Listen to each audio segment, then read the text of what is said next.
I gotta back that down. Yeah. Okay, folks. Here we are. We're here. We're back again. Alright. Here we are, folks. We're live. I have an accent. It's bullocks. It's a bullocks accent. It's not real. I'm making it up. But I'm having a good time doing it. Alright. So, what I want to do is click on that there. I do not want to do that. Stop. Oh, boy. Let's do this. That did not work. Alright. Anyway, here we are. We're going to start the show. I always like to take just a few minutes and see what's going on. Okay, so right on. It says my stream bit rate is lower than recommended. Is that true? Are we lower than recommended? They're saying I should stream at 4,500 kbps. Let's take a look at that real quick. Stream output here. Hit apply. That do anything for us? I'm using your service, man. So you tell me what you want me to be doing it at. Okay. All right, here we are. We're going to start off the same way we did last time.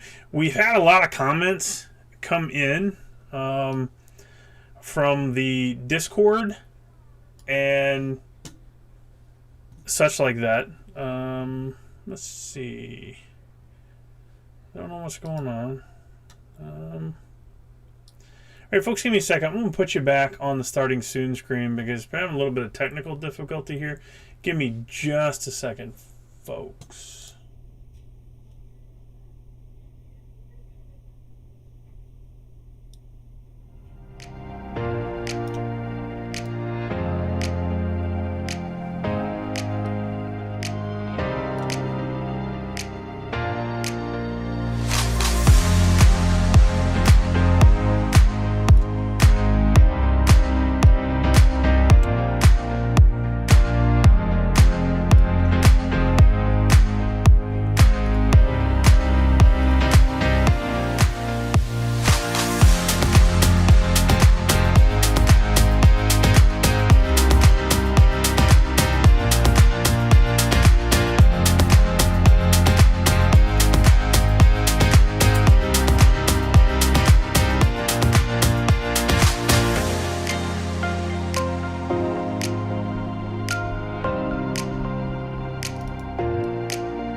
I think we got some things figured out here.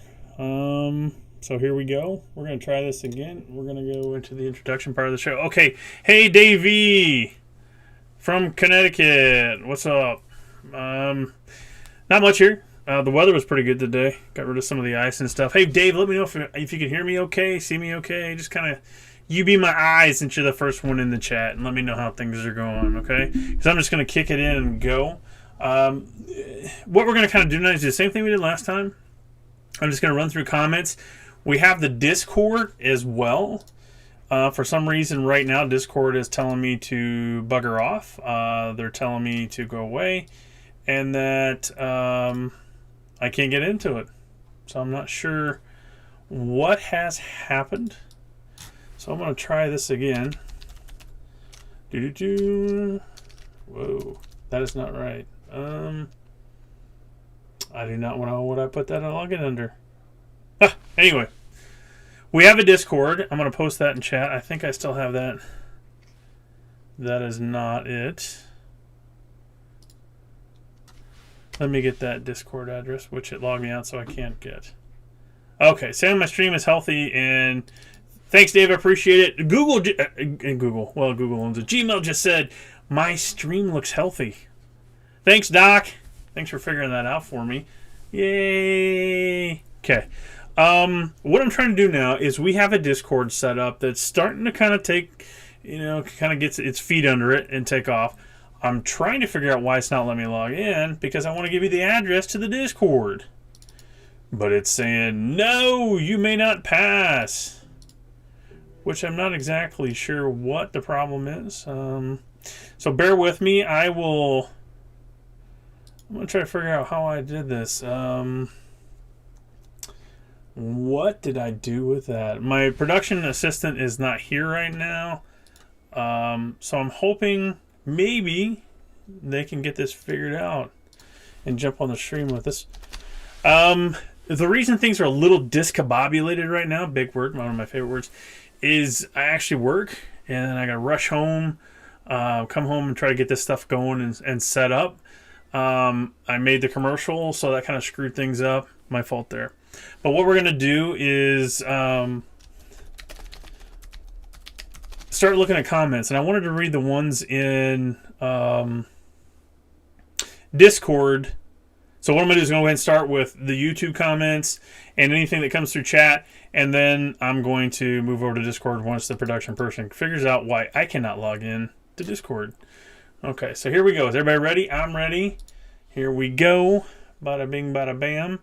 If my production person's listening, I don't know the login for the Discord. If she can get on Discord and give me the address, that would be fantastic. That would be great. See, I'm looking off this way. That was my production person. She gave me the look of like, what's going on, man? What do you need? Anyway. We had a lot of comments last time. We're going to start off with these. Dave, I appreciate you being here. If you have any questions, feel free to shoot them off in that chat stream. I guess is what they call that. Anyway, Ryan Galvin asked, what's the longest you've gone without PVCs? And am I still on meds for them? The longest I have gone without PVCs, I would say probably 2 years. Maybe 2 years, I think. Give or take. Am I still on meds for them? No, I am not on meds for PVCs, and I'll tell you why I'm not on meds for PVCs. The meds, they're worse than the PVCs. Many times when we go in and say, Doc, I got PVCs, they're going to give you a beta blocker, right? Different brands of beta blockers, stuff like that. C-channel blocker, those things like that. When I take a beta blocker, my blood pressure just tanks. I can't breathe. There's no cognitive function really going on. I'm really a zombie. So and the calcium channel blockers, I have side effects to this, so I can't really take the meds. I wish I could. I have tried, and I think I've said this before, maybe 6 or 7 different meds, and even meds that were off-label. And by off-label, I mean it wasn't necessarily for PVCs. So I took it as a hope that maybe it might work for me, and it didn't. So I'm no longer on. That's kind of a long answer to your wonderful question. Whoops you up there. Ian James, anyone find cutting out alcohol helps? I don't drink. And that's why. I know that PVCs, if I drink, I'm going to get PVCs. I haven't had alcohol in maybe 20 years, maybe something like that. So I definitely don't touch this stuff. But, it says, or a bottle of wine on the weekend going to stop or reduce them.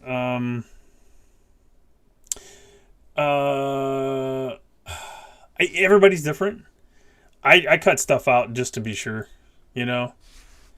Oh, he's in the UK. Well, all right, dude. Thank you very much. So it really varies. Some people can still drink alcohol and it's okay, and some people can't. The process of elimination, start cutting it out and see what works. I mean, if you're getting them and you think that is part of it, stop it for a while and see if there's a correlation. Because we talked before, the gut heart connection, and what that is.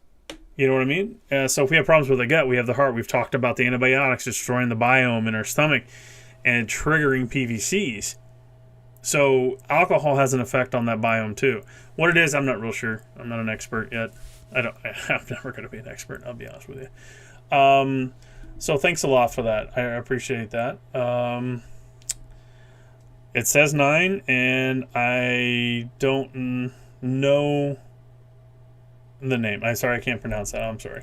You're a light for hope for many people. I appreciate that. And you folks are a light for me, because the more we share stories, the more confidence I have of survival. And I think that's where we struggle, is the hell with which we live. Boop.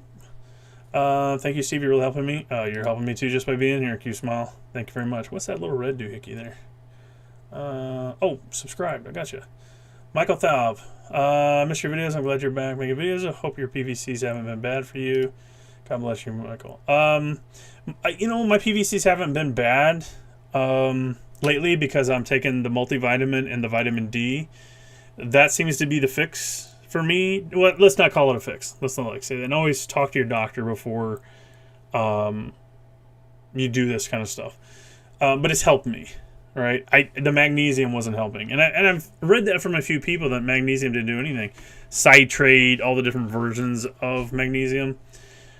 Didn't really work for me. Citrate liquid did for a while, but the stuff was so hard on my stomach, it just wrecked me. So I lost the benefit of the liquid magnesium citrate. There's Dave. There's your post right there. I'm gonna boops you. You're right there, buddy. It says your story's great. Kudos, man. Kudos. Again, feel free to throw anything in that chat. You're there by yourself right now. Take that space up.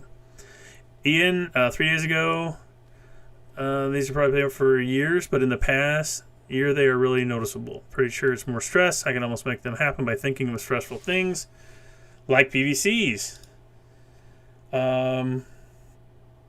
Here we go again. I bought a cardio mobile to see for myself, and as you say, you can almost draw the trace you feel so accurately.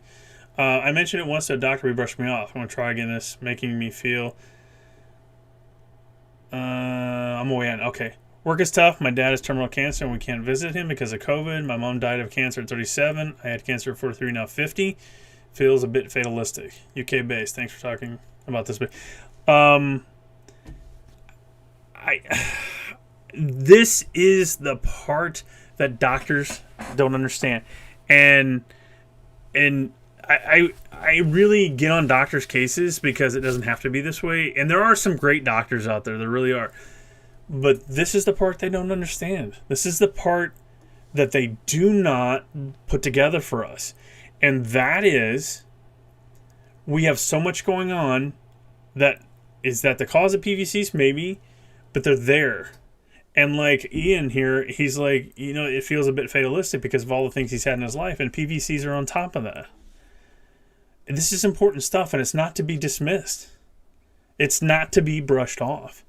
We have a very unique problem, right? We know we have a unique problem. It's internal, right? It's not like, and I'm not diminishing heart attacks. They're horrible. They really are. But a heart attack is at a certain level more quantifiable. We can test the damage.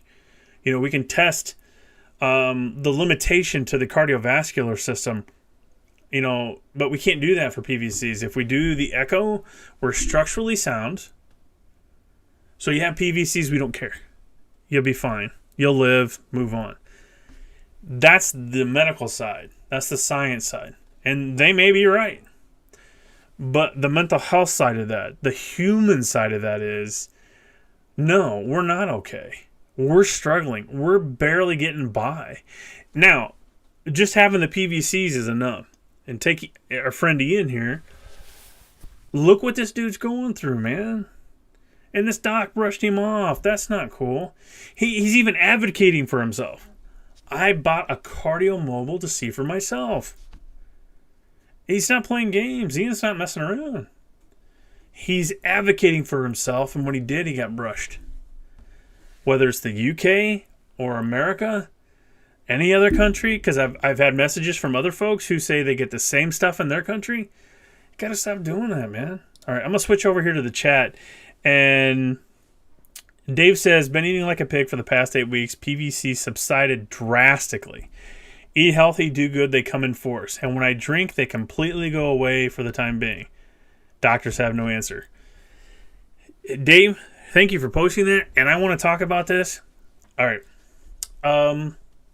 I don't know if you can tell by my beautiful visage here. I'm not the smallest character to come along the planet, right? Your story resonates so much because when I'm thinner, when I eat healthier, I sometimes have more PVCs. I have SVT. I have NSVT more, right? I'm eating healthy. But when I eat what I consider my homeostasis diet, now keep in mind I am vegan. I don't eat meat. I don't eat dairy. I don't do any of those things. I feel better. And I feel better since I've cut the meat out. There's a direct correlation for the amount of meat and animal fat I was eating and the PVC's SVT.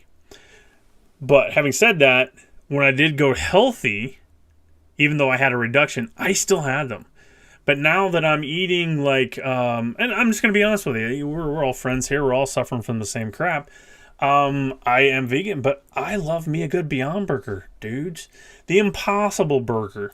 Beyond Chicken. Come on. All the things I left behind are here. I love this stuff. Is it healthy? Not necessarily. But is it worse than eating a real beef burger? No. This is better than that. But I'm not trying to push any of that stuff on you. I'm just telling about me. So, and I've told my wife this. Sometimes when I eat like crap, I feel better. And I told my cardiologist the same thing, Dave. When I feel like crap, when I eat like crap, I sometimes feel better. Story. I hope you guys don't mind a quick story. I was exercising my butt off. And I talked about this last time. I was running 3 miles, 4 miles every other day. And I'd take a day and run 7. I was running 5Ks, all that stuff. And I wasn't having any PVCs. Okay? Things were pretty good. And I thought, well, this is the answer. Diet, tons of exercise. One day I go out running. My heart almost killed me in the street. So what's the benefit of that, I ask? So now when I run or I try to exercise, those moments keep coming back. Why do this if I feel better the other way? And doctors can't help me. It's a conundrum, Dave. I don't know. I sometimes think that we're missing a nutrient in our body that we have to shotgun to get. And I think it waves like a sinus wave. I think it changes. You know what I mean? I think to find out what that is difficult. Now, I will say this. I had horrible heart stuff, and then I had my vitamin D checked. And I was so far down on the spectrum, like the negative. Is there a negative? Could there be a negative? I was close. I had almost no vitamin D in my system. And when I started supplementing with diet vitamin D, I did start feeling better. But I also noticed the PVC started to subside. And your heart needs vitamin D.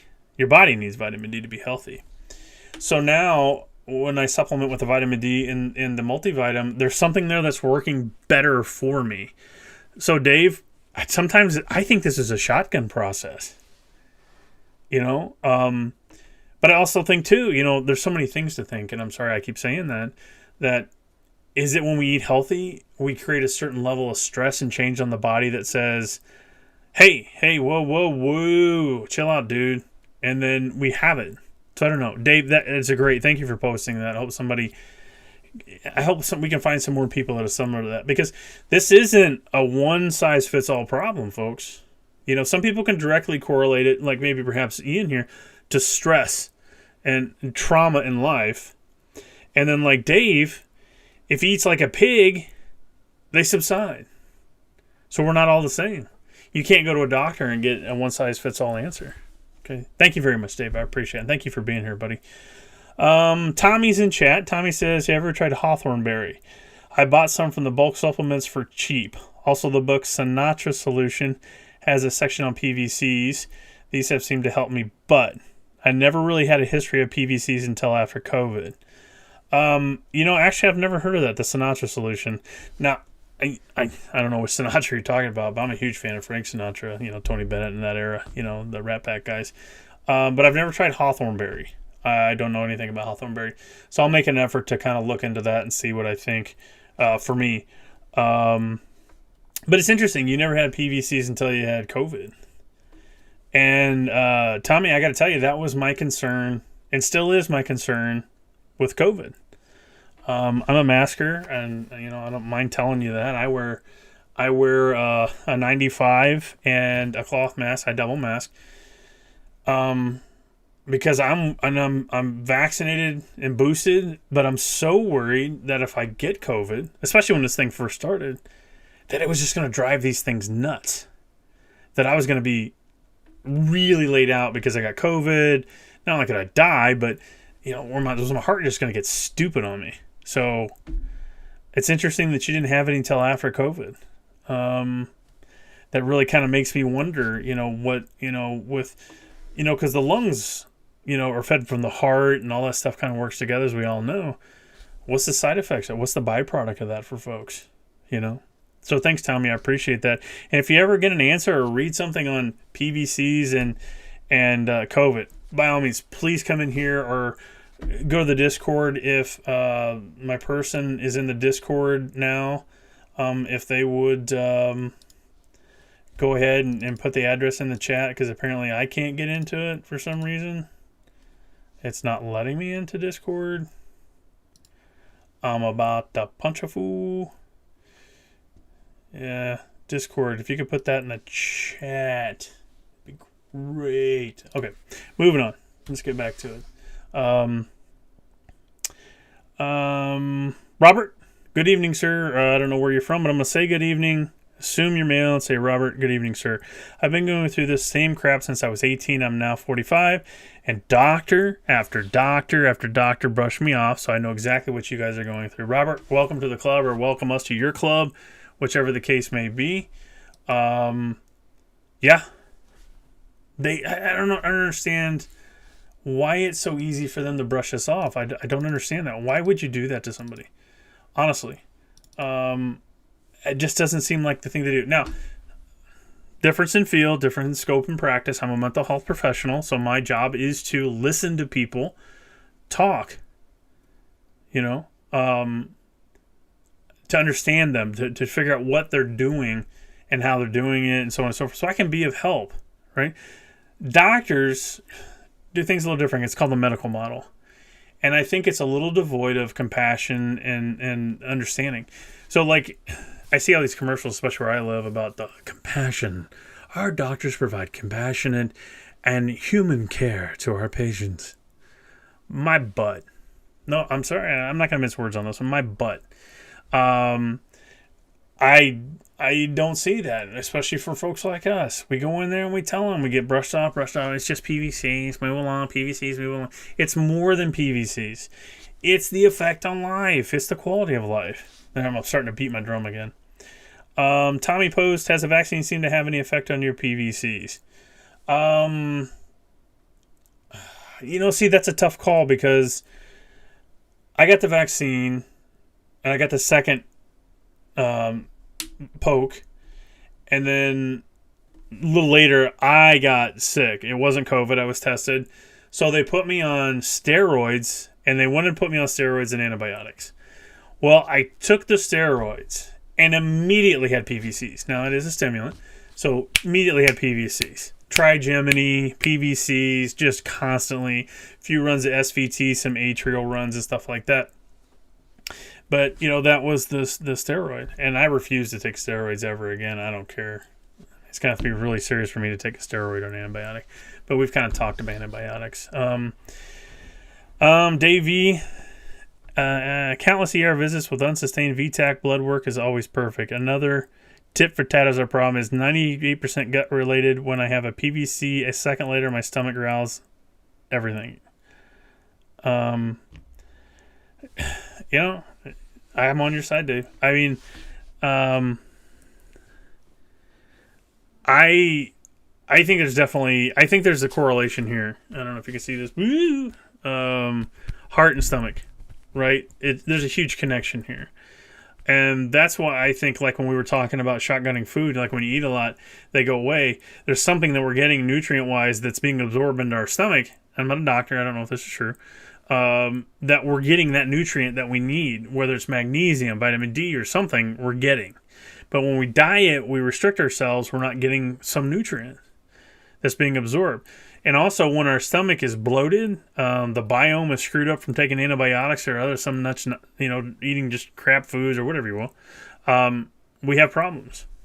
But I think we're figuring more out than the doctors are sometimes, and that's why I want our community to grow, because eventually I'd like to develop a consensus on what the hell's going on. We can have this group. We find out this group it's 98% gut. This group it's 98% stress. This group it may be something else, but at least we're fine tuning the possibilities and then how to treat that. So on and so forth. So Dave also follows you. Failed ablation, needed to have a defibula. Okay, well I'm sorry to hear that, buddy. We often look at ablations as the cure, and that's what my doctor told me. It was a cure. I couldn't get the cure. So, sometimes not even the ablation's the answer. Guys, thanks again for being in the chat. I really appreciate it. You guys are incredibly valuable. Everything you post, everything you say helps somebody. Let me do this real quick.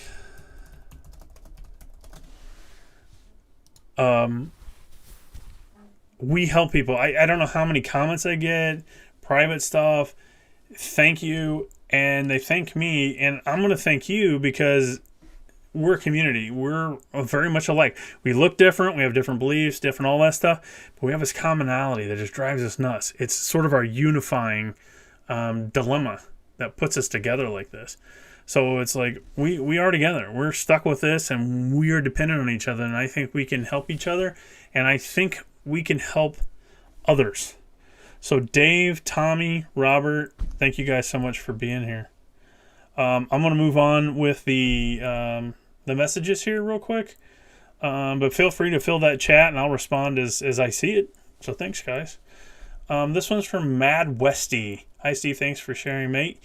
You only get the fear and anxiety if you suffer these. I was misdiagnosed and suffered a 8,500 troponin heart attack in 2015, and since then the PVCs have just been getting worse. Wow. On a bad day, I'm getting about 15 a minute. In a regional hospital visit, I was recording up to 27 consecutive. Add to that, the SVT, like yourself, recently bent down to pat the cat. Oh my gosh. I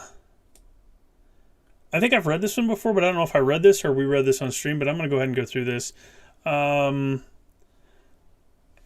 It's soul crushing. What better way to say that? It's soul crushing. I mean, we know that. But why can't the people in the white coats understand that? Why can't the people around us understand what that is? I don't know. I don't know what to do. But when you have SVT or PVC, SVT, all these combined things, it's maddening. It'll drive you mad. I know because I'm mad about it. Next one up is Simon Nord. 4 days ago. I'm Simon, 36 years old from Sweden, struggling with PVC since the age of 22. What's the average onset of PVCs? I was in my early 20s, like Simon here. Tommy, he didn't have his until he got COVID. I hope you don't mind, Tommy, if I ask, how old were you? Or when that happened, how old are you? Curious just to know the age, because you think you're young, healthy heart, structurally sound, exercise, active, more than you are later in life. Why? He was having 2,000 PVCs a day, 600 times with 2 PVCs after each other's. Now I have them every other day, 24/7. They are all the same focus. I hate it. I feel them very much. It was less during the night. The test showed. What medicine works for you to remove them? I don't have an answer. I don't have meds. I gave up on meds. You can check around the chat and stuff like that. There are posts and videos, but I gave up on meds. And you watch the last live stream. I actually show you what I'm taking right now for me, buddy. And I'm sorry you're going through this hell, but we're here for you. Jump on in anytime. We'd love to have you. Let me go back over to chat here. Dave says, Steve, your story's like mine. Why is it after 7 years, every time they happen, it feels like it's the first feeling? You never get used. No. Dave, man, you're hitting all the right buttons tonight, buddy. Every PVC is like the first PVC. All right. It's not like, oh, you've had 20,000 of these. You're used to them by now. Nope. Every PVC is the first PVC, and that never changes. Hold on a second. I'll take one of those. Did you see my message about getting the Discord in there? I can't get into it. Could you put the link for the Discord in the chat? I didn't see it in there. At the very beginning, I'll do it. Sorry, folks. Voice is getting dry. Yeah. So, I tried to tell a therapist one time what it was like. My therapist, what it was like. She didn't understand what it was like to have a PVC. So I explained the physiology. The premature ventricular contraction. Part of the heart beats for the other. And then it resets. That's the very basic rudimentary explanation. And I said, but that's science, that's physiology. Here's how I liken it. A PVC to me is that you're sitting and there's a gun right here to your forehead. And it just keeps pulling this trigger. And you know the next time he pulls the trigger is going to be the one. That's going to be the one that takes you out. Boom, you're dead. Okay? So, folks, I just sorry to interrupt my story, but I just posted the Discord link in there. We're starting a Discord community, and I'll get to that in just a second, but I just want to put it in there. So we're waiting, and we hear that click. That's the PVC. The PVC is the click, right? And know how many times somebody pulls the hammer back. It's like boom, boom, boom, because we know eventually there's going to be a bullet in there, right? So you can't get used to that. It's never ever, and I was told by production that the link is actually out there in the stream description and stuff like that. Good. So yeah, I'm telling you, to me that's what it is. Just this right here, every day, you know. And now that they're quiet, oh boom, sorry about that. Hope that didn't hurt anybody's ears. Now that they're quiet, right now, that makes me more nervous. When's the next one gonna hit? Am I gonna have SVT? Am I gonna have PVCs? Am I gonna try Gemini? Am I gonna have Bigemini? What am I gonna have? Who's coming to dinner? Right? So I never know. And they're quiet now, and I'm trying to enjoy it. But that's difficult. As you guys know that. I mean, I don't have to tell you that. I'm going to tell you that, but it's horrible. So Tommy says he was 38. He says, I may have had a few here and there when I was younger, but it never was persistent. Okay, so you get COVID, and now they're persistent. So you're 38. So you're still a relatively young fellow there, Tom. And yours was bought on with... You had a few here and there, but you saw more when you had the COVID disease. So something happened there. Excuse me. Real quick, Ash just jumped into the chat. Thank you so much. Hey guys, thank you for being here. I really appreciate it. And I also want to take a minute to talk about our Discord. Discord's not your usual forum for discussing things. It's kind of different. A lot of gamers use it. Different people use it to stream and such. I'm using Discord because we have so many wonderful folks with stories. Now, if you watch my videos, you listen to me talk, you've heard my story, right? There's a voice element to Discord that I want to take advantage of in the future and invite you guys in, you ladies, you gentlemen, however you identify, into the call, and I want to talk with you. I don't want this to be a one-way ticket where you guys are just texting to me and I'm voicing. I want you guys to be able to call in, quote, to the show and tell your stories. So if you're interested in that thing and interested in just communicating with other people, then please go to our Discord. The link's in the chat, the link's in the description. So get in there, sign up, and we're building that to the point where we can really take advantage of it. I'm going to go to the chat, and then I'm going to talk about lorazepam, the benzodiazepines. Okay, so first off to the chat. Ash says, I hope you don't mind. Tommy, same here. I'm 37. My first one was at 21, but I could go years without them. They started for me after having a round of strong antibiotic. I'm a very quiet mode the last few weeks. Okay, they're in a very quiet mode the last few weeks. Good. And Ash has started in 2021. And Dave says vagus nerve is an important factor. Yes. The vagus nerve is a process in our body that controls our viscera, the goodies in the guts. All right? So Dr. Stephen Porges has worked on what's called the polyvagal system. Let me see if I have the book. I do. If you'll pardon the lack of manners here, the live stream manners. We're not supposed to look off stream. We're not supposed to do this stuff. I'm sorry. But I'm going to hold this up and see if you can see it. The Polyvagal Theory by Dr. Stephen Porges. Okay? This book is invaluable to my work as a clinician. Okay? And the vagus nerve is in charge of a lot of stuff. And this is why when we have PVCs, people tell us to breathe, because breathing actually quiets the vagus nerve. All right? Doctors tell you to bear down, put pressure on the vagus nerve. Right? That works. It never worked for me, but they say it's supposed to. So the vagus nerve is very important to us. And I work with it every day. The important thing that one of the important takeaways from Dr. Stephen Porges that I took. We have think of a 4-lane highway going from your viscera, which is your stomach, your guts, your bellies and stuff like that, your intestines, and it goes up, all right, into the brain, or part of our nervous system. And you have 2 coming down. So the ones going up are called afferent fibers. The ones going down are called efferents, right? So we have more highways going up than down. So the heart rate, all these things involve the vagus nerve, right? So when you understand that, when something goes off in your stomach, you completely understand how it affects your cardiovascular system. I have full belief in that.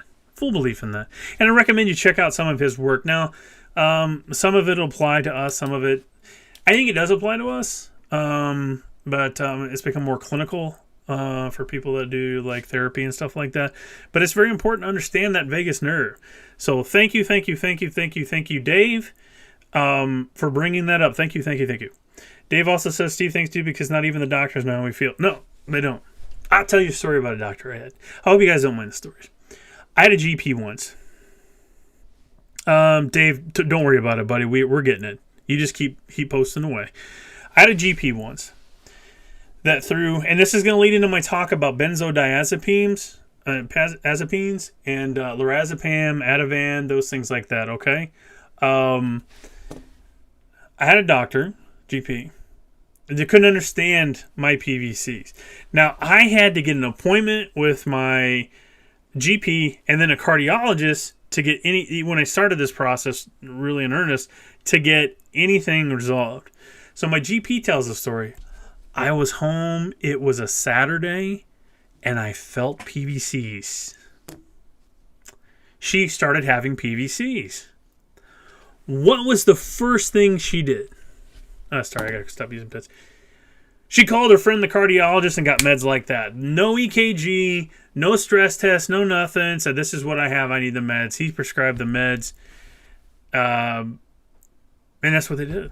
And she said she couldn't handle it. She understood. But when a cardiologist has never had them, they ain't going to get it. And I wish we could get that across. And that's what our community is. That's why I'm here and why we're going live instead of doing just like pre-made videos, is because I need your input. I need to hear your story. You know what I mean? I need to hear that. So now we're going to go into benzodiazepines. Gosh, I can't speak tonight. So when I took the antibiotics, it destroyed my gut biome. I started having thousands upon thousands of PVCs, trigemini, bigemini. I couldn't sleep. I couldn't work. I couldn't do anything. I spent like a year on a couch doing absolutely nothing. And the only saving grace was lorazepam, because it would quiet things down just enough that I could tolerate, and it allowed me to sleep. That was my biggest struggle. I can't talk. When I would lay down, my PVCs would feel so much stronger. You know, it was like, instead of the usual, it was like pound, pound, pound. And I couldn't handle it. Lorazepam allowed me to sleep.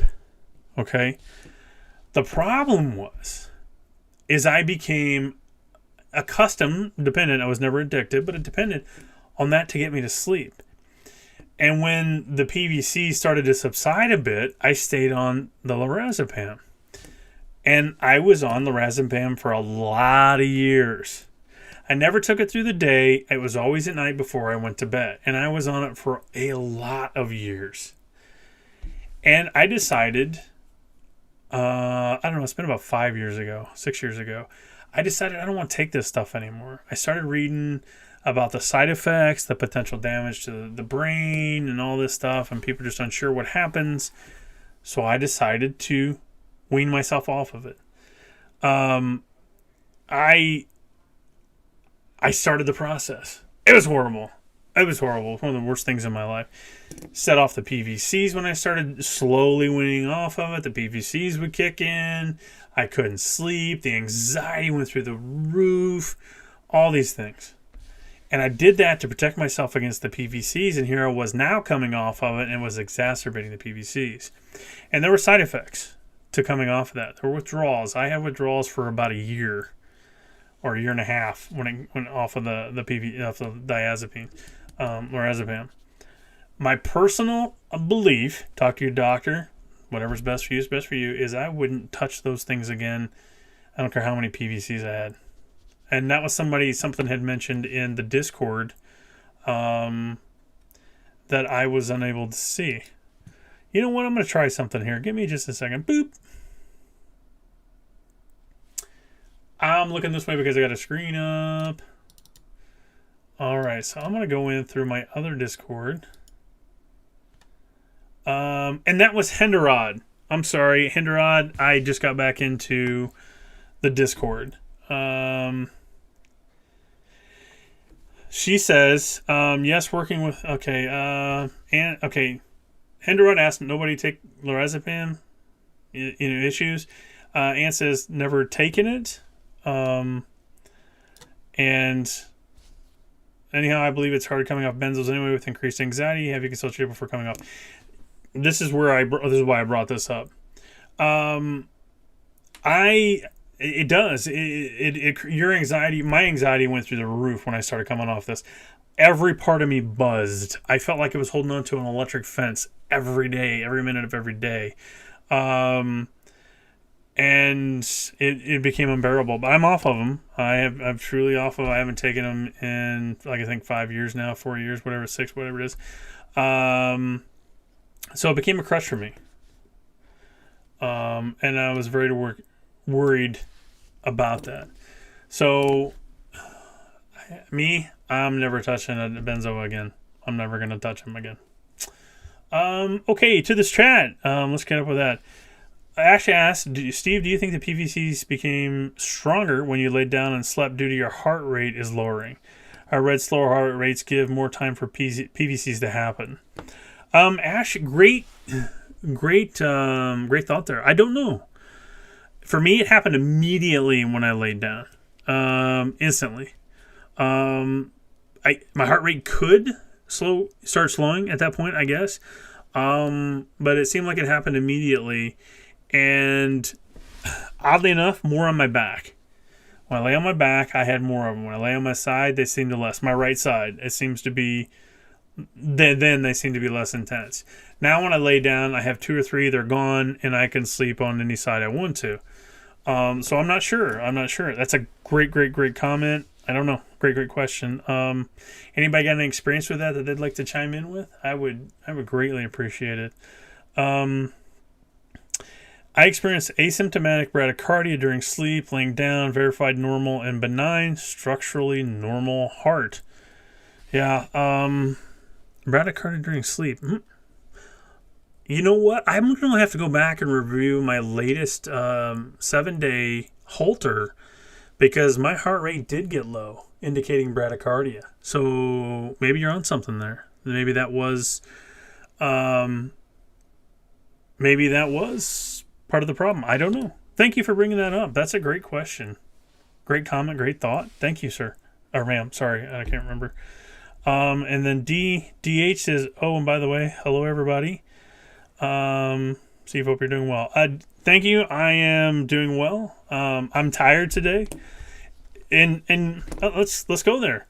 When I'm tired, I get PVCs. I haven't lately because things have been working out for me, knock on wood. Okay. I'm tired. I work 10-hour days as a rule. Today I worked, came home, grabbed some vittles, and then I came on here. So I'm a little tired. You can probably see it in my eyes a little bit. Maybe my voice is a little faded. Excuse me as I sit by well as well. So yeah. Anybody else get them when they're tired? Like if you've worked a lot or just done a lot in a day and you're at home and you decide to sit down and go, and you know you're tired, your head's kind of dragging, your butt's dragging. Does anybody get PVCs when that happens? I'm curious, because mine would do that sometimes. Hey, just had a PVC right there. I felt it. Dave says, what we need to keep in mind also, exercise, laying down, walking, any little pressure to the heart from something internal can trigger them. Yep. When I had my incident after I was running and my heart just went crazy, I took a couple of days off just to rest, and the emotional fatigue from that stuff, it's just incredible. We all know that. You have lots of PVC, you're tired, you're exhausted. It's like you run a marathon, folks. It's just exhausting. So I thought, I'm going to go out and try to run again. I'm just going to start light, little jog. Instant PVC. PVC. You know, my heart was structurally sound. When they tested my heart, it was in an incredible shape. They said my lungs were the lungs of a 20-year-old. You know, I think it was in my 40s then, perhaps. So everything was good, but the next time I tried to run or exercise, they kicked in. So, you're right. Some people get them when they exercise. Exercise-induced PVCs. When I used to lift heavy, I would get them. But they would go away when I would stop. So it's kind of a weird kind of process, weird story. Robert responds or says, I have a question because I do take benzodiazepine. What is the risk of taking them long term? Or why did you get off of them? Robert, great question. My understanding, this may have changed, is that we're really unsure exactly what the potential risks, long-term risk of taking these things are. And that's the way it is with some drugs on the market right now. We just don't know what the long-term effects are. I'm going to tell you my personal story, and this is anecdotal. I don't have any science to back this up on me. Just, talking to other folks that have got off of benzos. The long-term side effects for me were cognitive. Right before I stopped taking them, I felt like I was always in a fog. Like things just wouldn't snap crisply for me. And then I started weaning the benzos. Okay? And when I was doing that, it was horrible. Anxiety, triggers I never had before would set them off. I'd lay down in a peaceful environment and my whole body would buzz. Just go crazy buzzing. Really, has anybody grabbed an electrical fence? Okay. Don't do this, but I've grabbed an electrical fence when I was a kid. It's what it felt like, but it was constant. And I know it took a good year and a half before I could see my cognitive ability go back to what I consider normal. I couldn't remember names very easily at all when the last few years of being on benzos. And I'll tell you right now, I was on them for about 15 years, just to give you an idea how long I was on them. Total, I'm just going to be open with you folks. Full disclosure. And when I got off of them, those last few years, I really thought I was getting dementia.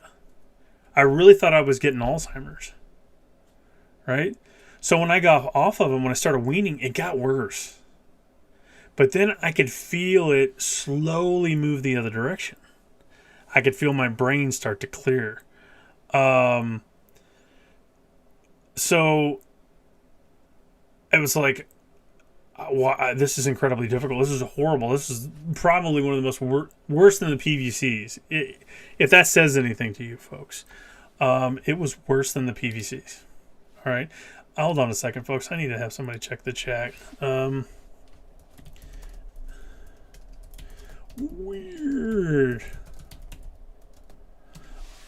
So for me, long-term effects, cognitive fog, slow withdrawal. Sometimes I couldn't withdraw or recall anything.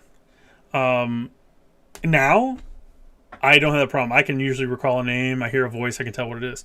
So I feel like I'm pretty much back to where I need to be. But it was a bit of a road.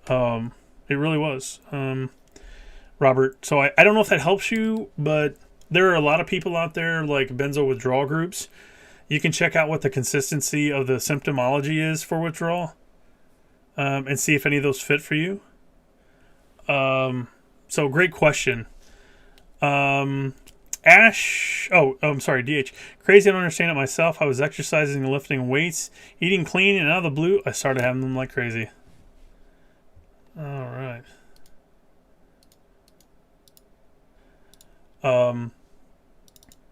Yeah.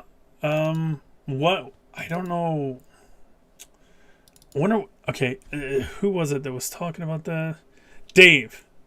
So Dave is he's our exercise guy. Dave, you've been appointed. You are exercise fella. So I'm not sure about that because I've had that too myself. Ash, before the round of antibiotics, I was in the best shape of my life, working out 6 days a week, super active. Then it all hit. I believe it was a gut cardiac connection. Yeah. You mess with that, you're going to pay the price. I'm not saying you did. I mean, we all did. I had the same reaction to antibiotics. They nearly wiped me out. So definitely gut cardiac, and that's vagal. That's a vagal connection. In my opinion, that's a vagal connection. You're influencing the vagal nerve, and it's sending information back up, and it's affecting other systems because it's there to regulate those systems, so things get dysregulated. That's my belief. Dave, also sick of doctors' articles telling us that they are not dangerous. I'm the perfect example. Oh, they're not dangerous. Here's an ICD. Still cracks me up. You know, I mean, it's a great comment. Okay, so what if? Okay, I'm gonna throw a bunch of fake numbers out there just to prove a point. Hopefully, it does. If you have 100 PVC sufferers and only 5% are dangerous, why do we not care about the 5%? Why do we not care about the people that have PVCs, that these may indicate something more serious? Because that's the other part of the problem here is, do we really know that? Structurally sound means you're safe. Is that always the case? Well, look at Dave, our good friend Dave here. I just don't. It's very difficult to know what to believe because how much attention is really paid, how much study has really been done on PVCs. Now, I have read an article, and I'm not trying to scare anybody, so I'm hesitant to bring this up, but I'm going to bring this up. Some of us have PVCs started when we were very, very, very, very young, okay? And they say there's nothing to worry about. But there was one study done that said if you're 75 years and older and you start having PVCs, this is an indication of something very serious. Now, they say 75 because that was the test they did. That was the age range that they were testing, right? They didn't test below that. They didn't test 50. They didn't test, I'm 50. They didn't test my group. So how much testing's going on? Now, I read research articles and I try to find stuff from time to time, but I don't have much luck. So, I don't know. But how many of us go to a doctor and say, listen, bub, don't peddle that stuff with me. There is a quality of life component. There is a fear component to this that is devastating, damning, and destroying that you're missing. And by being dismissive of me, you're making my life worse because you're supposed to be the expert, buddy. Okay? I don't even like doctors that pretend like, oh, that's I'm sorry to hear there's nothing we can do. Do something. All right, find somebody that can do something. Right now it's 2022. We have cars that can change colors. Right? We have electric cars. We have electric semis. We have reusable rockets. We have all this wonderful technology, but what about us? Do we just get left behind? Suffer with it. Deal with it. You know? My question I ask myself sometimes is, all those years ago, what if I would have never had a PVC? What if I would have never had a PVC? What would my life be like, and what would it have been like? Well, it would have been a lot different. So a lack of care, compassion, concern from my physicians has helped create a perfect storm of, hey, your life sucks, buddy. I mean, it doesn't suck now. But, you know, when we have PVCs, life sucks. Let me read DH. DH, I'm assuming you're the same DH over here. I have your message up, so let's read that. 6 days ago you posted, depression is a horrible quality of life, scared to do anything, to start to do something, and then start having PVCs, and it's like, nope, I got to lay down and try to relax and get my mind off of it. So they don't get too bad, too horrible. And what really gets you burnout is the doctors, the cardiologists will say, yeah, you're fine. You're good. You're like, how am I supposed to work like this? And then they'll say, what do you mean? Exactly. What does that even mean? You know, you're fine. Well, if I try to exercise and I have tons of PVCs, I'm not fine. I can't breathe. I get tired just from having PVCs, and you want me to exercise with PVCs. So then that creates a different level of tiredness, and then I get more PVCs, and then that scares the hell out of me, and then you can't move. You're on the couch. I spent a year of my life on a couch because of these damn things, right? What doctor in their good sense would tell somebody, you're okay, you're fine? No, I'm not fine. No, I'm not. Structurally, my heart is sound. So what? The mental health component of this is just as important as the physical part of this stuff. Let's not dismiss that. You know, I have a different perspective because I am a mental health worker. I see the damage that little things in the mind can do to a human being. I mean, look what depression does to people. It destroys their life. It removes them from life. The enjoyment, the thrill, the love of life. That's just as bad as anything physical. But as a culture, we're not ready to accept that. I'm ready to accept that. And I think you folks are too. That when you talk to a doctor, you're fine. They're not going to bother you. No, they do bother me. I'm not fine. Mentally, I'm being destroyed. My life's being destroyed. I can't work. I can't be successful. I can't push myself. I can't do the things I need to do to be me. I'm not fine. Because I can tell you this from my own personal experience. Right now, things are good, okay. Everything's good and okay right now. I'm not having a lot of PVCs. So there's trepidation. There's things I want to do. I don't know just yet. Let's see how long. I don't want to rock the boat and get the PVCs back. So I just want to take my time. I just want to enjoy this. But I'm not out doing what I need to do. You know what I mean? I'm not out doing what I want and need to do.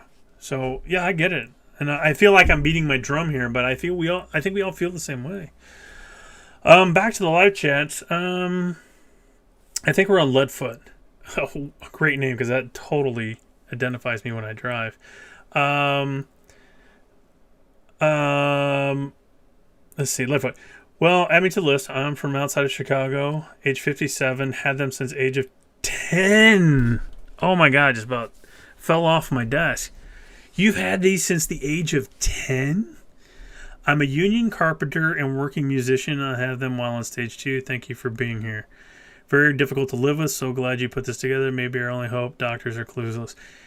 Oh my gosh. My brain just went to white noise. You've had these since... What is it like to be a 10-year-old with PVCs? Oh my God. Sorry, Lid. I can't even imagine that. I I can't even put myself into your position and say, I understand. A 10? You know, we have a rational mind at our age. You know, 57, me 50. A 10-year-old? Dude, I have no words. I'm sorry. Shit, man. And you're a working musician. Glad to hear that. What do you play? What instrument, buddy? What kind of music? I'm a drummer by trade, guitarist, learning. I have a whole slew of guitars over here, my drums. I'm curious to know, if you don't mind sharing. DH, when a lot of us say you have them, it is like one at a time, far in between, or do they ever get where they are hitting like every 6 or 7 beats? I've had both. I've had times where it's been every second beat, which is bigeminy, and every third beat, which is trigeminy, and everything after that. Every 6th beat, I can get 3 in a row. I can have them every 12th beat. You can count them sometimes. They're pretty regular. So it's varied for me. Under a lot of stress, I'll hit trigeminy. Or, you know, I call it quadgeminy, you know, every 4th beat. But it'll vary depending on what's going on. I apologize, I can't read your name, but you ask, have you ever tried to get an ablation? Yes, many times. What they tell you is you have to have a burden of 20,000 plus in a 24-hour period. Now think about that. 20,000 of these things in a 24-hour period. Excuse me. I've been there. I was having 23,000 a day, give or take. I tried to get the ablation, and they put me on a medication instead called flecainide. Okay. I've tried to get them. They keep turning me down. I even tried again here recently, and they said, no, we're going to give you, we're going to try these 2 different meds, and if they don't do that, then we'll think about an ablation trying to induce them, because steroids will instantaneously. So I'm going to try the med. I tried it twice. It did not work. And I said, well, what about the second drug you talked about? Well, my doctor pulled a fast one on me and said, well, we can't give you that one because it has bad side effects. Well, you knew that, but you told me it was out there anyway, so it gave me false hope. And you want to piss me off? Give me false hope. I'm sorry. I'm a little agitated there. So I've lost all hope in getting an ablation. I've taken it into my own hands, trying different vitamins, different minerals. I think I found something that works for me, but it won't work for everybody. But thank you for the great question. I do like it. Dave says, us that are here in this conversation, our PVCs are just another level because everyone has them. Thanks for everyone being here. I'm with you, Dave. You said it so well. You said it great, man. Though I got my big mouth running and I've got the video going, I need you folks as, you know, you say, you know, thank me for being here and stuff like that. I thank you for being here. We need everyone to be here and talking. We need everyone to be posting. The more, God, I hate to be this guy, I really do, so please forgive me. The more subscribers we have, the more traffic we have, the better chance of awareness that we have. You know, we can make people aware. My hope is one day that this little part of the streaming world has enough that we can bring somebody in and have a conversation with us. Somebody that can perhaps answer our questions. We have a lot of information. We have a lot to share with other people that were willing to listen to us. We need that person to be in the medical field, in the research field. We need researchers to take this seriously and say, let's research this more. Let's try to find something out. Is there a cause? Can we find that? Is there something causal? Is there a correlation? Can we find some of these things out? But the reason I started this is because of I suffered, and I just wanted to let other people know, we're here. I'm here. I'm here for you. And then slowly things started to take off. And I started to make a few more videos. And then I started reading the comments. And life kind of gets in the way. You get busy and stuff. And I hadn't made any for a while. I thought, I got to do better. I have to do better for my community. I have to do better for me because it benefits all of us. So we went live. But the more people we get in, the stronger and louder our voice gets. So it says Steve on PVCs, but it could be anything. It just could be PVCs. I don't care. But I need help. We need help, and we're gonna help each other. And I hope we get to the point that we can bring some people in here to answer questions and listen to our voice, the pain in our voice, the struggle in our voice, the consistency in our message. Let's do that. Leadfoot. Okay, guitar, old rock, blues guy. I've been in a country band for the last 15 years. When I was younger, I had PVCs very frequently, but didn't know what they were at the time. As I got older, more and more. I like rock blues. Okay, I'm going to go on a limb. I know it's a little off topic, but that's okay. I want to know about you guys. You want to know about me? That's great. Are you Fender Gibson? Les Paul Strat? Or are you Gretsch? Are you a Gretsch guy? That's okay. Everybody's welcome here, even if you like Fender and Gretsch. It's okay. Let's go on and... whoa, where did that go? That's back there. Hold on. Where did you go? There it is.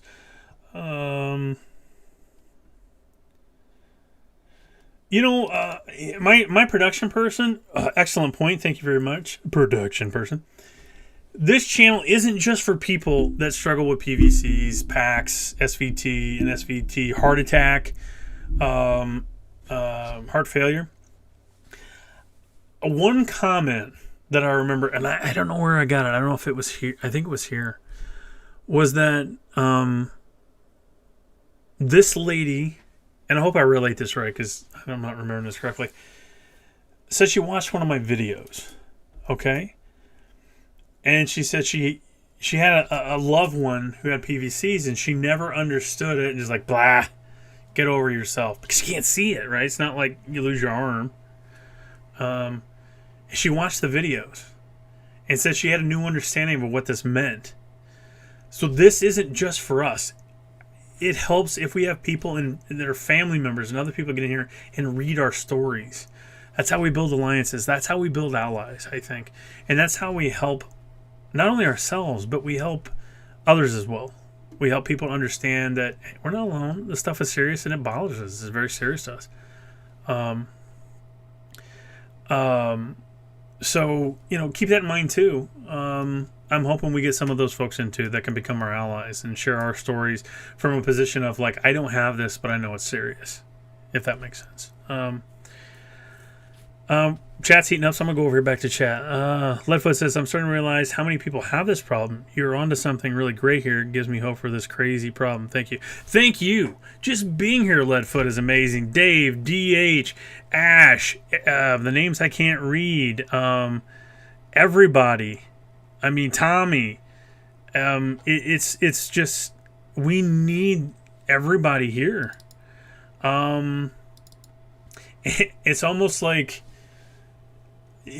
when I went back and looked at, I keep bumping this thing. I'm sorry. I hope that's not too loud. When I went back and I look at the views on our videos, on my videos, our videos, I don't care. The first video I posted has 13,000 unique views. 13,000 unique views. So at least I know potentially at least 13,000 people suffer from this. I'm just guessing. But I think you're right. I think this problem is so much bigger than we know. Because I don't think a lot of people talk about it. I don't think a lot of people want to talk about it because it's scary as hell. So if I talk about it, it becomes real. I don't want to do that. So yeah, I think it is. I'm sorry, I'm going to take a drink. And I'm going to be quite frank with you folks. The last live stream we had, that was a test. Just to see if I could get everything to work correctly, And people showed up. And people joined Discord. People chatted. And we've had views on the video. And it's like, oh my gosh, I didn't even advertise that. It wasn't even promoted because... YouTube, you got to have 500 subscribers to have a community button so you can share when things are going to go live. Well, we're shy of 500. So it's like, okay, this time I'm going to advertise. So last time we had so much engagement. I mean, it blew my mind. Just blew my mind. And I think as we keep going, if you guys hang in there and we keep moving, I think we're going to grow, and I think we're going to realize just how big this problem is. And maybe, just maybe, fingers crossed, knock on wood, we get somebody to listen. Somebody that'll actually take the time to listen to what we have to say and what we're going through. Because right now, we're dismissed. Yeah, you're fine. Go away. You're bothering me. Well, we're not bothering you. This sucks, dude. Dave, what people don't realize is we have to live a normal life always with the fear of one beat that'll pull us into sudden cardiac arrest. What a shitty way to live. Sorry to be gloomy, but it is what it is. No, don't ever apologize, Dave. No, I make, if I do, I shouldn't, but don't make apologies. You know, it is a shitty life. It's a shitty way to live. It's gloomy. How many times do you go outside and think, oh, what a beautiful day. I'd love to go to this, and this. I'm not going to do that. I might have a PVC. I might get strings. I need to stay close to a hospital. Right? How many people have had that fear that when you go places, you have to know where a hospital's at? That was me. When I went anywhere, I needed to know where the hospital was at. Because I knew I was going to go there. One of the most traumatic things I did was get on an airplane and fly. I'm trapped in a tin can. I was on lorazepam. I choked down extra lorazepam to make it through those flights. Because there's nothing you can do in an airplane. If it happens, you're dead. That was my thinking. Roller coasters. I won't get on a roller coaster. I just know that is going to cause PVCs, put me in SVT, and cardiac arrest. I'm dead. So I won't do that. I haven't done a lot of things in life. Years ago, I wouldn't do a lot of things. Just walking down the street, nope. No, I'm taking a car because if something starts to happen, I'll get to the hospital quicker. Cell phones. I absolutely abhor a cell phone. Here's mine. I just hate these things. I grew up in an era. I'm 50. Grew up in the 70s. I didn't need them. Didn't have them. And now it's like now I'm okay. I do better with it. But there's a period when this always had to be with me constantly. I would freak out if I couldn't find my cell phone. Would literally freak out. So I have to have it. But doctors don't get that. DH says, I ended up getting cardiac ablation done. I'm like 2 months, 3 weeks healing from it. But I had to get it because I was actually doing AFib. But now that I've had it, I still get PVCs. Oh, I'm sorry, man. Or I'm sorry, I shouldn't assume gender. I do that very often, and I apologize. Do you still have the AFib, DH? Are you still having AFib? I hope at least that resolved. Because, I mean, the ablation is the holy grail. You guys are saying it better than I can, so I'm just going to read DH's comment. Very scary, traumatized. You just put in a state of mind where you're walking around on eggshells all the time, afraid to do anything, to be honest. Yep. You said it very well. I'm going to boop some comments over here. Dave, you can probably see on the screen, I'm reading your comments here. Good to see hear from you. 6 years now with PVCs unsustained, VTAC, and what's really starting to piss me off is when they happen. It feels like it's the first time. Yeah, we kind of discussed that. I agree that everyone is the first time. There's this term I use called contextual attunement, and part of that is when you feel these things, you're rubber banded, right back to your first one, the one that set you on your ass, and that's how I felt. And so every time you have it, I feel like I'm just rubber banded instantly. It's just instantly takes me back. It's like the first time I have the same feeling. Everything's the same. So I get that, brother. Alan Whitney, my ectopics have gotten worse since being diagnosed with IBS last August, combined with hiatus hernia. Last few months have been really bad. Trying magnesium glycinate low dosage. That was 6 days ago. Let us know how it's going, Alan. Irritable bowel syndrome. See, that's a part of the gut digestion process that can interfere with stuff. Dave says, every time I leave the house, I have an overnight bag with me just in case everyone thinks I'm crazy because I'm upbeat and happy. I understand. I understand that. When we read that, when I read that, I think, well, that's pretty normal. I think that's appropriate. It's a coping mechanism. I don't know. Thank you for sharing that, Dave. I really appreciate that. Amber's talking about, we brought up antibiotics. She was on Augmentin in 2019, and around the third day I woke up with a heart rate of 168. My family called 911 because I was certain I was having a heart attack.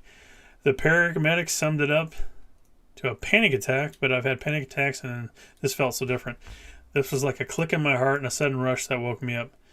Okay, I'm going to stop right here, and I'm going to highlight this right here. What just happened? Oh my gosh. What did I do? Let me go down. Oh my gosh.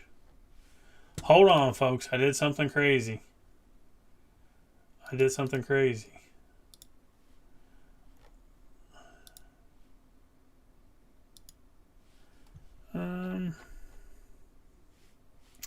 is not letting me go down the page.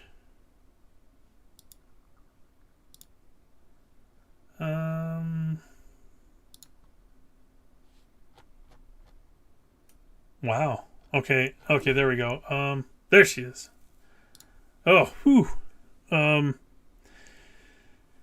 Has anybody, and now this happened to me, when I went to NSVT, or NVT, or whatever, I don't know what they call it these days, I've given up trying to remember all these acronyms. I felt a click.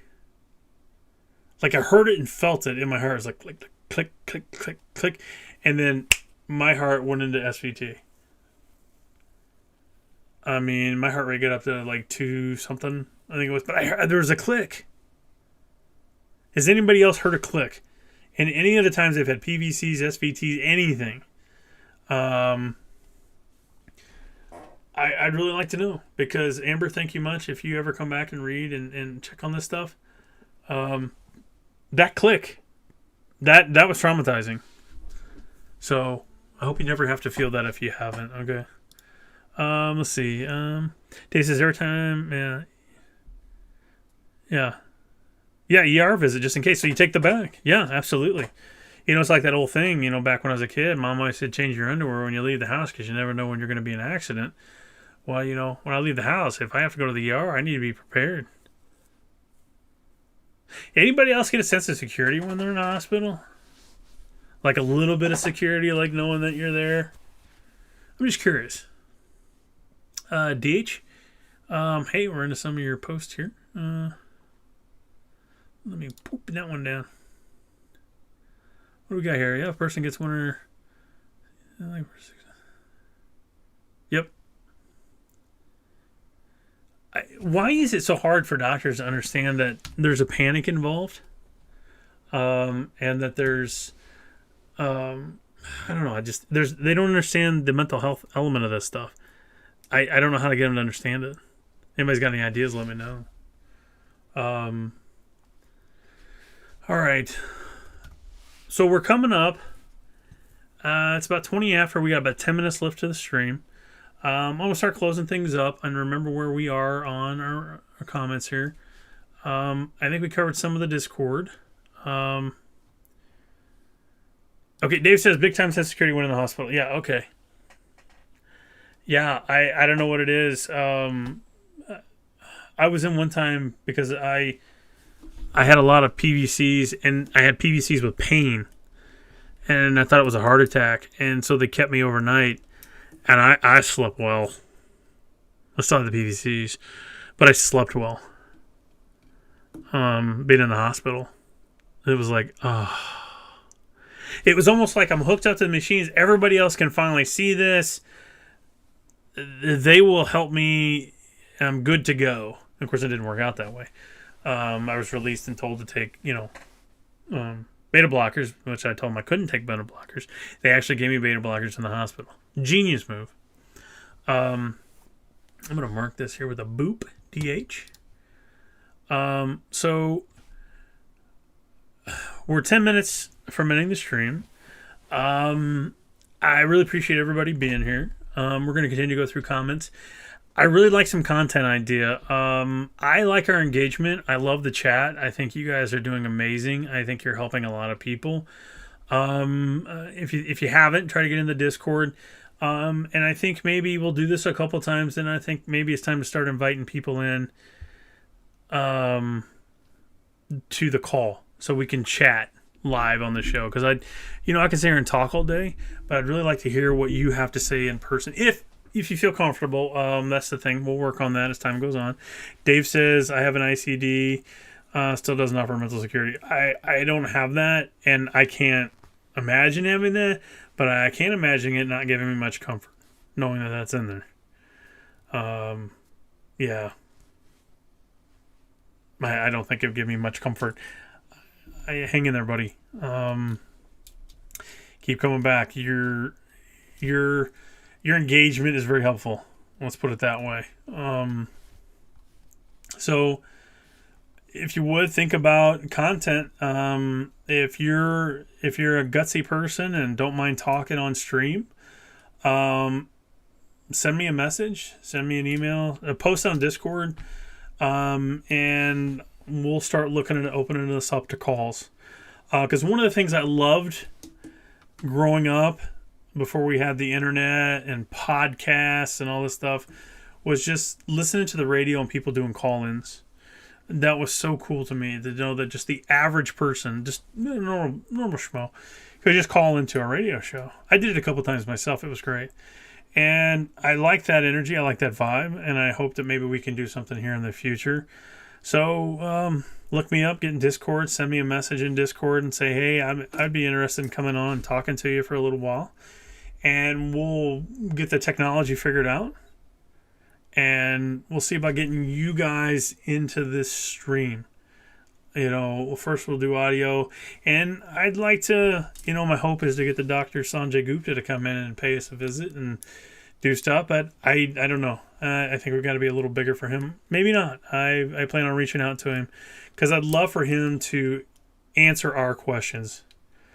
Dave says, yeah, we need to chat. I have some great funny stories I'd like to tell. Okay. Dave, are you in the Discord, buddy? Let me look here. If you are, I'm not sure of your name. But yeah, if you are, there's the one I'm looking for. Send a message in there, and we'll see what it takes to get you on. You seem adventurous and have some funny stories. Let's do this. We'll go over what we're going to do technologically. That'll give me a chance to kind of work this up and see if we can do it either next stream or the stream after. And we'll get you on.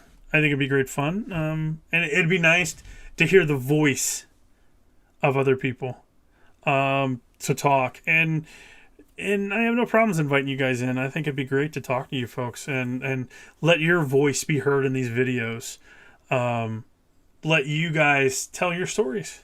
And especially if they're funny. I mean, this is a very maudlin topic, and it is depressing, and it is disheartening. But, we can have a little levity. There's nothing wrong with that. We can know a little each other about me. Leadfoot never told me if he was Gibson or Fender, so I'm going to assume he's a Gibson guy and plays Les Pauls or an SG. Let me just believe that for the moment. So DH she's got the laughy emoji and says yes. So I don't have much else to say. We just got a few minutes. I really appreciate you guys. And for anybody that's watching this video after the stream and just browsing through it, join us in the Discord. Links in there. Bring your kitty cats. Get them talking on your microphones. I love kitty cats. Amazingly, none of mine have showed up in this show. I don't know why. Any other time they would be in here. Cats also help with my PVCs. I'm not saying my family does it, but sometimes when a kitty snuggles up next to you, starts doing the purr box going, that's very soothing. Very soothing. Okay, guys. Well, my voice is about shot. I talk all day. Good old camera wise, swallow hard. I talk all day, nonstop, as you imagine a therapist would. So my voice is about gone. So we're going to go ahead and end here. And I'm going to try to thank everybody who was in chat, so bear with me as I go through this list, as my voice starts to go. Dave, thank you so much. Tommy, Robert, who else we got in here? Ash, DH, thank you so much. Leadfoot, gosh, I think that's everybody. The name I don't read. I believe that looks Chinese to me. It could be South Korean. I don't know. Thank you for being here. And I think I got everybody. If I missed anybody, I'm sorry. But remember, next Thursday, 7 p.m. Central Time, we'll be back, and hopefully maybe we'll have a few surprises. All right. Guys, gals, have a great evening. Have a great week. I hope to get to some of the comments next week. If not, I'll try to get them in the chat, and I'll try to find some way to get notifications going once we hit 500. I hope you all have a great week, and don't let the PVCs get you too much.